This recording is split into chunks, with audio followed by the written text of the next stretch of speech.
कल 18 अगस्त से हम लोग धरना पे बैठे हैं और धरना पे बैठने के बाद ही 3-4 घंटा के बाद टीआरई 4 का विज्ञापन आ गया। इसके लिए हम आंशिक रूप से माननीय मुख्यमंत्री सम्राट चौधरी जी, माननीय शिक्षा मंत्री मिथिलेश तिवारी जी को धन्यवाद देते हैं। लेकिन अभी तक जो हम लोगों की मांगे है वो सारी मांगों को माना नहीं गया है। टीआरई 4 में एकल परीक्षा होनी चाहिए, सिर्फ एक परीक्षा होनी चाहिए, निगेटिव मार्किंग नहीं होनी चाहिए। अभ्यर्थियों की मांग है कि टीआरई 1, 2, 3 में जो प्रक्रिया अपनाई गई, पैटर्न अपनाया गया, उसके अनुसार टीआरई 4 की परीक्षा हो, क्योंकि 2 साल की देरी पहले ही हो चुकी है। 24 अगस्त 2024 को ही टीआरई 4 की परीक्षा होनी थी, 2 साल की देरी हो गई है। इसलिए टीआरई 4 में कोई भी एक्सपेरिमेंट न किया जाए, कोई भी प्रयोग न किया जाए। आपको जो प्रयोग करना है टीआरई 5 से कीजिए, हम लोग स्वागत करेंगे। लेकिन टीआरई 4 में सिर्फ एक परीक्षा हो, निगेटिव मार्किंग नहीं हो, उम्र सीमा में छूट मिले। 2023 दिसंबर में जो एसटीईटी का विज्ञापन आया था, उसके बाद टीआरई 4 का विज्ञापन जो आया उसमें उन लोगों को मौका मिल रहा है। टीआरई 3 में उन लोगों को मौका नहीं मिला था। तो एसटेट जो 2023 दिसंबर में विज्ञापन आया था, उन लोगों को मौका नहीं मिला, उसके बाद वाले एसटीईटी को भी मौका नहीं मिला। तो दिसंबर 2023 में जो एसटीईटी के लिए एज का कट ऑफ रखा गया, जिस अनुसार उम्र की गणना की गई, उसी अनुसार उम्र की गणना की जानी चाहिए। म्यूजिक में 2 सीट सिर्फ दिया गया है 9th 10th में, तो इससे काम नहीं चलेगा। सीट बढ़ाइए। और भी जो सब्जेक्ट है, चाहे वो फिजिकल टीचर हो, कंप्यूटर टीचर हो, सभी में सीट बढ़ना चाहिए। और ये जो पीटी मेंस की बात है, आखिर अचानक से पीटी मेंस की बात कैसे आ गई? क्यों इतना पीटी मेंस के पीछे बीपीएससी और शिक्षा विभाग और शिक्षा मंत्री पड़े हुए पीछे? इस आपको याद होगा 2024 में 17वीं बीपीएससी पीटी में भी नॉर्मलाइजेशन लाने के लिए सबसे पहले कोचिंग संस्थानों से, कोचिंग शिक्षकों से, कोचिंग माफियाओं से बीपीएससी के चेयरमैन ने मीटिंग किया था और उसके बाद नॉर्मलाइजेशन लाने की प्रक्रिया शुरू कर रहे थे और लागू कर भी दिया गया था। जब हम लोगों ने आंदोलन किया तब नॉर्मलाइजेशन वापस लिया गया और अभी फिर से बीपीएससी, शिक्षा विभाग और शिक्षा मंत्री जी कोचिंग माफियाओं से, कोचिंग शिक्षकों से, शिक्षा माफियाओं से सलाह लेकर उनकी बातों को लागू कर रहा है, उनके अनुसार नियम कानून बना रहे हैं।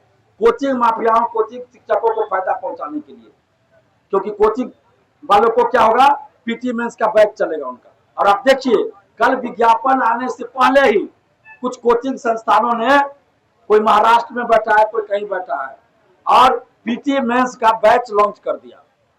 पीटी मेंस का बैच लॉन्च कर दिया। ऑफिशियली विज्ञापन भी नहीं आया था, इससे पहले भी विज्ञापन आया नहीं था, यदि जारी नहीं हुई थी और वो यदि को कुछ कोचिंग वाले यूट्यूबर ने जारी कर दिया। तो जब ये कोचिंग वाले, ये यूट्यूबर, कुछ 2-4 लोग बीपीएससी और शिक्षा विभाग का एक एक इंफॉर्मेशन पहले ही जारी कर दे रहे हैं, तो क्या ये लोग पेपर लीक नहीं कराएंगे? और कुछ शिक्षक ऐसे हैं जो पैसा देते हैं बीपीएससी के अधिकारी को, कर्मचारी को, और शिक्षा विभाग के अधिकारी और कर्मचारी को, और उनको कहते हैं कि कुछ भी होने वाला हो तो पहले हमको जानकारी दे देना। ऐसा हमको बहुत सारे लोग बताए हैं और यूट्यूब पे वो चलाते हैं। तो क्या ऐसे लोग पैसा देकर पहले से क्वेश्चन नहीं ले लेंगे ऐसे लोगों से? इस परिस्थिति में कैसे परीक्षा सही से होगा? ये शिक्षा माफियाओं, कोचिंग माफियाओं के कहने पर बिहार के शिक्षा मंत्री जी ने, मिथिलेश तिवारी जी ने पीटी मेंस का निर्णय लिया है और बीपीएससी ने निर्णय लिया है। तो क्या अब बिहार में कोचिंग माफिया, कोचिंग शिक्षक, शिक्षा माफिया शिक्षा विभाग से संबंधित और भर्ती से संबंधित नियम कानून बनाएंगे? उनकी सलाह पे बीपीएससी और शिक्षा विभाग और शिक्षा मंत्री नियम कानून बनाएंगे? हम मांग करते हैं कि सरकार, मुख्यमंत्री सम्राट चौधरी जी, इस मामले की जांच होनी चाहिए। ईओयू से, आर्थिक अपराध इकाई से जांच करवाइए कि आखिर इन कोचिंग शिक्षकों के पास एक एक इंफॉर्मेशन कैसे पहुंचता है, कैसे पहुंचता है इन कोचिंग शिक्षकों के पास। कल को टीआरई 4 का लोग पेपर भी लीक करा लेंगे, बिहार की बदनामी होगी। तो इसकी जांच हो और हम सरकार से ये मांग कर रहे हैं कि जो भी हम लोगों की मांग है उसको पूरा किया जाए। नहीं तो हम लोग अभी धरना पे लगातार बैठे हैं, कल हम लोग निर्णय लेंगे। अभ्यर्थी अगर कहेंगे तो परसों से हम अनशन पे भी बैठेंगे, अभ्यर्थी कल तय करेंगे मिलकर। और इसके अलावा हम लोगों की मांग है बीएसएससी से संविदा वेटेज हटाया जाए। संविदा वेटेज के नाम पर ये धांधली सेटिंग और भ्रष्टाचार का एक नया रास्ता खोला गया है। सबसे सुरक्षित रास्ता भ्रष्टाचार का खोजा गया है। पहले पहले आप पैसा लेकर बहाल कर लो, फिर नियमित बहाली में उसको 25% एक्स्ट्रा वेटेज दे दो। 200 नंबर एक्स्ट्रा मिलेगा बीएसएससी में। सुन लीजिए बीएसएससी वालों, 200 नंबर उसको सिर्फ एग्जाम में अपियर हो गया, एक भी गोला नहीं लगा तो 200 नंबर मिल जाएगा जो संविदा पे बहाल है। और संविदा पे बहाली कैसे होती है बिहार में? बिना किसी परीक्षा के, जान पहचान है नेता से, अधिकारी से, या पैसा पर भी है तो बहाल हो जाता है। तो हम लोग तो संविदा के आधार पे बहाली का ही विरोध करते हैं, परमानेंट बहाली कोई भी होनी चाहिए। और अगर संविदा वेटेज बीएसएससी में देना है तो कोई आईएएस की तैयारी करते हैं, एग्जाम देते हैं, आईएएस नहीं बन पाते, उतना रैंक नहीं आता है, तो मान लेते हैं कि इनकम टैक्स ऑफिसर बनते हैं या कोई और अधिकारी बनते हैं, आईएएस आईपीएस नहीं बनते हैं, फिर अगली बार वो यूपीएससी की परीक्षा देते हैं, तो क्या उनको वेटेज मिलना चाहिए? क्योंकि वो पहले से प्रशासनिक सेवा में है, इनकम टैक्स ऑफिसर है या कोई और ऑफिसर है, तो आईएएस के लिए वो फिर से एग्जाम दे तो उनको 25% एक्स्ट्रा अंक दिया जाएगा।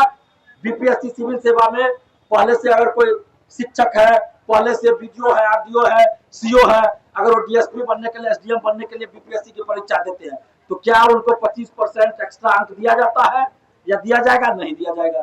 तो फिर क्यों भाई ये बीएसएससी में क्यों संविदा वेटेज? तो संविदा वेटेज हटना चाहिए। और 3 साल हो गया 36 लाख अभ्यर्थी है द्वितीय इंटर स्तरीय बीएसएससी में, करीब 18-19 लाख है सीजीएल 4 में, 1.5 साल हो गया उसका भी, बीएसओ को 1.5 साल हो गया। बीएसएससी का एग्जाम डेट घोषित हो, संविदा वेटेज हटाया जाए और ऑफलाइन परीक्षा हो, जब तक कि सरकार के पास ऑनलाइन तंत्र विकसित न हो। लाइब्रेरियन की बहाली निकाली जाए, 18 वर्षों से लाइब्रेरियन की बहाली नहीं आई है, तो लाइब्रेरियन की बहाली निकाली जाए। और अगर आपको पात्रता परीक्षा लाइब्रेरियन के लिए करानी है तो आप अभी जो एसटीईटी निकाले हैं उसके साथ में आप करवा दीजिए, लाइब्रेरियन के लिए एलईटी का आयोजन करवा दीजिए उसमें साथ में। और इसके अलावा 1799 दरोगा बहाली में जो धांधली सेटिंग हुई है मेंस में, उसकी जांच हो। 17वीं बीपीएससी पीटी से लेकर मेंस तक जो खेल हुआ है और हिंदी मीडियम वालों के साथ जो भेदभाव हुआ है उसकी निष्पक्ष जांच की जाए। उन सब में जिन जिन का नाम आया उन सब पे कठोर कार्रवाई होनी चाहिए। और वो 20 पदाधिकारी बिहार का कौन है जिसकी मेंस की कॉपियां बीपीएससी से जब निकाली गई आर्थिक अपराधिकारी के द्वारा तो हूबहू मिला, फुल स्टॉप, कॉमा और सब कुछ एक समान है, हैंडराइटिंग तस्वीर, उस पर आज तक कार्रवाई क्यों नहीं की गई? तो वैसे पदाधिकारी का नाम उजागर हो, उस पर कार्रवाई करे। और वो कौन अधिकारी है, वो कौन कर्मचारी है बीपीएससी ऑफिस के अंदर जो बीपीएससी ऑफिस से ओएमआर शीट बाहर भेजता है, मेंस की कॉपियां बाहर भेजता है और फिर लिखवा कर अंदर रखता है, वो कौन है? उसका नाम उजागर हो, उस पर कार्रवाई हो। बीईटी का आयोजन हो, असिस्टेंट प्रोफेसर की बहाली के लिए बीईटी का आयोजन हो, लाइब्रेरियन की बहाली निकाली जाए। दरोगा, सिपाही, बीएसएससी एवं अन्य सभी भर्ती में पारदर्शिता लाई जाए। पारदर्शिता लाने के लिए ओएमआर शीट की कार्बन कॉपी, क्वेश्चन बुकलेट परीक्षा समाप्ति बाद अभ्यर्थियों को दिया जाए। जब परीक्षा समाप्त हो जाए तो 10 दिन 15 दिन के अंदर आंसर की जारी हो, जब रिजल्ट आए तो कट ऑफ सभी का मार्क्स जारी हो जाए। एईडीओ की परीक्षा तिथि घोषित की जाए। आखिर क्यों? पिछले साल आप विज्ञापन निकाले चुनाव से बहुत पहले, आपने उसमें चुनाव में फायदा उठाया और अभी आप परीक्षा रद्द हुई पेपर लिख के चलते, पुनर्परीक्षा क्यों नहीं हो रही है एईडीओ की? तो एईडीओ की पुनर्परीक्षा की तिथि घोषित की जाए, ये हमारा डिमांड है छात्र हित में। और इन सभी मांगों को सरकार पूरा करे। और खासकर सम्राट चौधरी जी से हम मांग कर रहे हैं, मुख्यमंत्री जी से, कि जब आप विपक्ष में थे तो हम लोगों के आंदोलन का समर्थन हमेशा करते थे सम्राट चौधरी जी। आप अभी मुख्यमंत्री हैं, आपके पास पावर है और इसमें से कोई भी ऐसा डिमांड नहीं है जिसको सरकार को पूरा करने के लिए 2 घंटा का भी समय लगेगा। हर डिमांड को सरकार तुरंत पूरा कर सकती है। तो इसलिए सरकार से हम मांग करते हैं, मुख्यमंत्री जी से, माननीय मुख्यमंत्री सम्राट चौधरी जी से, कि छात्र हित में इन सभी मांगों को पूरा कीजिए। हम दिलीप कुमार आपके लिए पूरे बिहार में जाकर तारीफ करेंगे और तालियां बजाएंगे, लेकिन अगर डिमांड पूरा नहीं कीजिएगा तो यही दिलीप कुमार पूरा बिहार जाकर आपके खिलाफ बोलेगा। और अभी अनशन पे भी हम लोग बैठने की तैयारी कर रहे हैं। बीच बीच में मुख्यमंत्री आवास, शिक्षा मंत्री आवास का भी घेराव करने का प्लानिंग हम लोग करेंगे। तो ऐसी नौबत नहीं आने दीजिए सम्राट चौधरी जी। और मिथिलेश तिवारी जी का इस्तीफा चाहिए। अगर ये सही से काम नहीं कर पा रहे हैं, ये शिक्षा माफियाओं, कोचिंग माफियाओं से राय लेकर पीटी मेंस करवा रहे हैं, तो मिथिलेश तिवारी जी इस्तीफा दे दीजिए, नहीं तो सम्राट चौधरी जी या तो आप इनको हटा दीजिए नहीं तो ऐसा ना हो कि हम लोग सम्राट चौधरी जी का इस्तीफा मांगने लगे। अभी हम लोग नहीं चाहते हैं कि सम्राट चौधरी जी का इस्तीफा मांगे, अभी शिक्षा मंत्री जी का इस्तीफा मांग रहे हैं। या तो व्यवस्था को सुधारिए, नहीं तो शिक्षा मंत्री जी इस्तीफा दीजिए, यही हम लोगों की मांग है। पुनर्परीक्षा, सिविल कोर्ट पीएन की पुनर्परीक्षा भी होनी चाहिए। इसके अलावा सिविल कोर्ट क्लर्क में भी जो गड़बड़ी हुई थी, बहुत सारे अभ्यर्थियों को ये आपको रिजेक्ट कर दिया गया था, इन सब में भी सुधार होना चाहिए। सिविल कोर्ट क्लर्क की बहाली जो 2022 में आई थी, उसकी परीक्षा वही पेपर लीक के चलते फिर रद्द किया गया, लेकिन पुनर्परीक्षा अभी तक नहीं हो रही है। तो सिविल कोर्ट प्यून की भी, चपरासी की भी पुनर्परीक्षा होनी चाहिए। और अभी हम लोग यहाँ से गेट तक मार्च निकालेंगे, तो आप जितने मीडिया बंधु आपसे आग्रह करेंगे कि आप लोग मार्च में साथ दीजिएगा, फिर वहां से हम लोग यहाँ वापस आके फिर बैठेंगे। ये धरना चलता रहेगा कंटिन्यू। आपके राज्य की खबरें, आपके शहर की खबरें सबसे पहले जानने के लिए देखते रहें अमर उजाला। चैनल को सब्सक्राइब जरूर कर लें और पाएं हर अपडेट।